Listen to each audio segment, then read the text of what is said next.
Hello everyone, welcome to A Clear Perspective. I'm Serene. Since his speech at the CPAC convention, Trump has maintained a relatively low profile. This was until March 16th, when Trump was interviewed by Fox News and again mentioned his future political intentions, which is of great concern to the public. In this interview, Trump made it clear that he will do his best to campaign for the Republicans who supported him during next year's midterm elections. The goal is to regain dominance in the House and the Senate. When it comes to whether he will run for president again in the future, here's what Trump said. I think we have a very good chance of taking back the House. You have a good chance to take back the Senate, and frankly, we'll make our decision after that. Trump also said that his supporters are ready to back him again if he runs. Based on every poll, they want me to run again, but we are going to take a look and we'll see.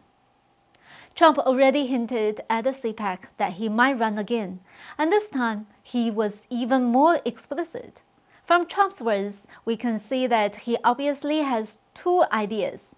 One is that he is seriously considering running for president again, and this is based on the polls from all Americans. The other possibility is that he will link next year's midterm elections with his own candidacy for 2024. That is, Trump will use the midterm elections to measure two things. The first is how much influence his own reputation will have after leaving the White House.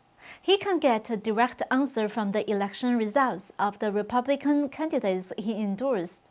The second is whether there will be fraud during the midterm elections.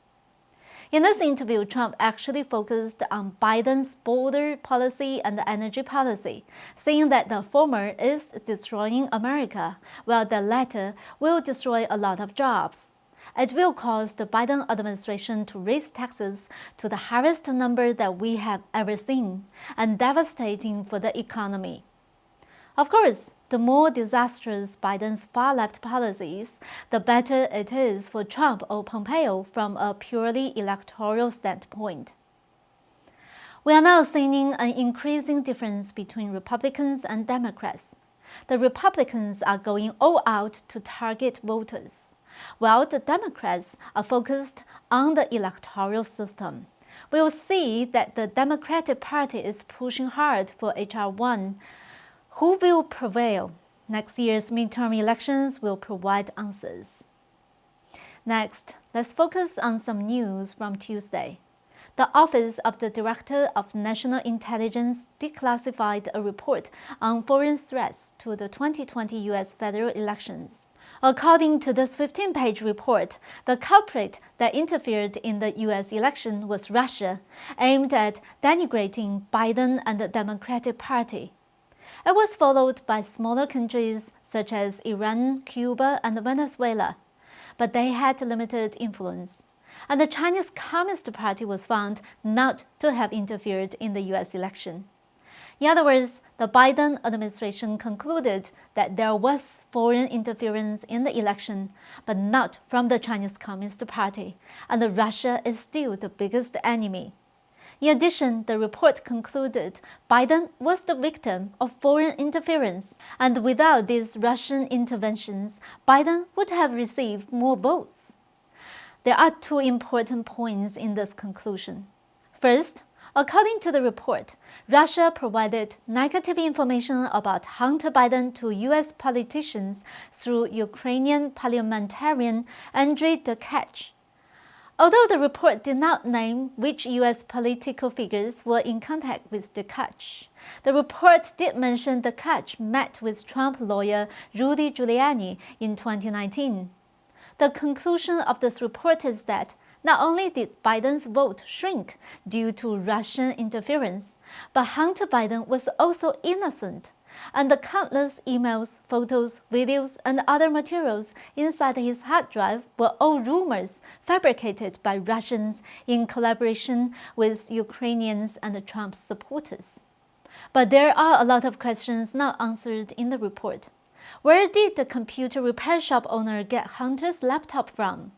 Was the receipt issued by the FBI forged? Were the emails between Hunter and the CCP forged? Were the deals between the big guy and the CEFC, China Energy, fabricated? If so, how did Russia pay off all these people to fabricate lies? The public has not been given clear answers to any of these questions. The second interesting point of the report is the claim that the CCP did not interfere in the election. This is the exact opposite of the statements made by former Director of National Intelligence, John Ratcliffe. According to Ratcliffe's assessment in a letter submitted to Congress in early January, he determined that the CCP interfered in the 2020 federal election. In his letter, Ratcliffe wrote that intelligence about Chinese interference in the election was suppressed by CIA management, forcing analysts to withdraw their support for the idea. In his report, Ratcliffe concluded, based on all available sources of intelligence, with definitions consistently applied and reached independent of political consideration or under pressure, that the People's Republic of China sought to influence the 2020 U.S. federal elections. So, in just 2 months, the same intelligence agency produced 2 contradicting reports. This brings up a serious question: who is lying? After all, these reports are coming from the highest-ranking U.S. intelligence agency, instead of from some unknown media source. From another perspective, we can see that the first report from the Office of the Director of National Intelligence completely ruled out the possibility of the CCP's interference in the U.S. election. This leaves room for the Biden administration to improve relations with the CCP in the future to renew old ties.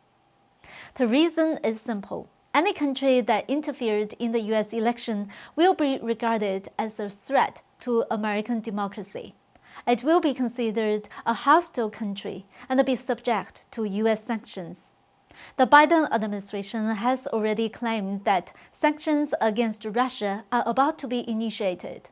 However, the Biden administration's conclusion that the CCP did not interfere in the election means that they don't want to be hostile towards China, nor do they want to impose sanctions on the CCP. In contrast, Secretary of State Blinken is showing a tougher attitude toward the CCP. From Tuesday to Wednesday, Blinken sent 2 messages to China before his upcoming visit with a member of the Political Bureau, Yang Jiechi. On Tuesday, Blinken and the Defense Secretary Austin made their first overseas trip to Japan for a 2+2 diplomatic and security talk between 2 foreign ministers and the defense ministers. Following the session, the 2 sides held a joint press conference and criticized the CCP's actions as inconsistent with the current state of affairs internationally. And they are a serious challenge to the U.S.-Japan alliance and the international community. What is striking is that Japan was taking a confrontational stance against the CCP. This has rarely been seen over the last few years. In particular, when referring to the Senkaku Islands and the maritime police law passed by the CCP. Japan reaffirmed that the Senkaku Islands are subject to Article 5 of the Security Treaty between Japan and the U.S. The Japanese defense minister also emphasized that the maritime police law enacted by the CCP is absolutely unacceptable, and that Japan is determined to protect its territory by all means. The reason why the CCP's maritime police law is so irritating to Japan is because it allows the Communist Party's maritime vessels to use force when necessary. That is to say, the CCP wants to change the status quo. If the CCP can use force against the Senkaku Islands, it may soon use force against Taiwan and eventually against any part of the world. This is why Japanese foreign minister stated, Japan, together with the US, will resolutely respond to China's unilateral attempt to change the status quo. As for how tough the statement is towards China, we need to look no further than the reaction of the CCP spokesman Zhao Lijian. Yesterday, when answering questions at a regular press conference, Foreign Ministry spokesperson Zhao Lijian became furious while answering a question about the 2+2 meeting held by the US and Japan.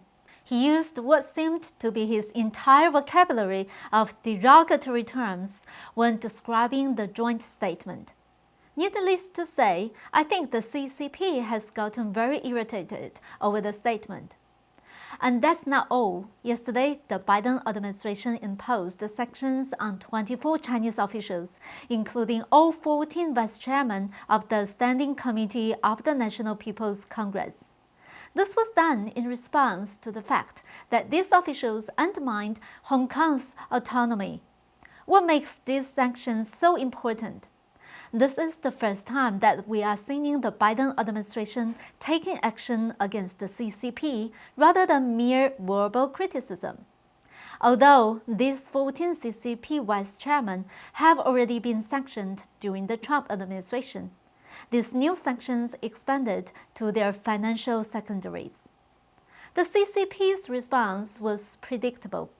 Zhao Lijian responded at a press conference on March 17, saying that he firmly opposes this and has taken the necessary countermeasures. What countermeasures? He did not say them explicitly.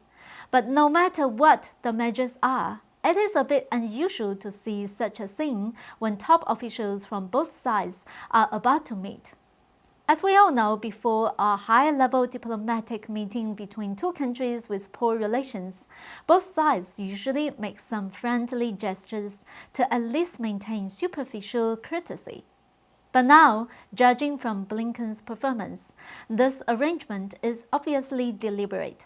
He seems to have no intention to give the CCP any courtesies. The purpose was to tell the CCP that the US does not place that much importance in this meeting. The Chinese should not expect to use this meeting to reset the US-China relationship. Strictly speaking, of course, Blinken's attitude is only a response to the CCP's intensifying tests, especially in regards to the CCP's suppression of Hong Kong. However, this makes the Biden administration's attitude towards the CCP a bit ambiguous. Biden had repeatedly given signs of being cooperative with the CCP, while Blinken continued to play the hard line. So which one is real? From my personal observation, I cannot see signs of a major disagreement between Blinken and Biden yet. It looks more like a good cop, bad cop tactic to me. Perhaps Biden thinks this tactic is flexible and effective in achieving his goal of getting the CCP to play by the rules. Whether this is true remains to be seen.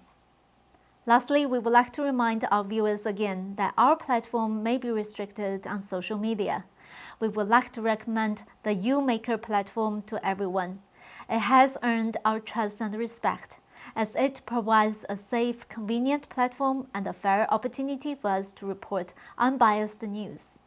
Our videos are available on YouMaker. Please subscribe and we hope to see you there. Thank you all for watching. We'll see you next time.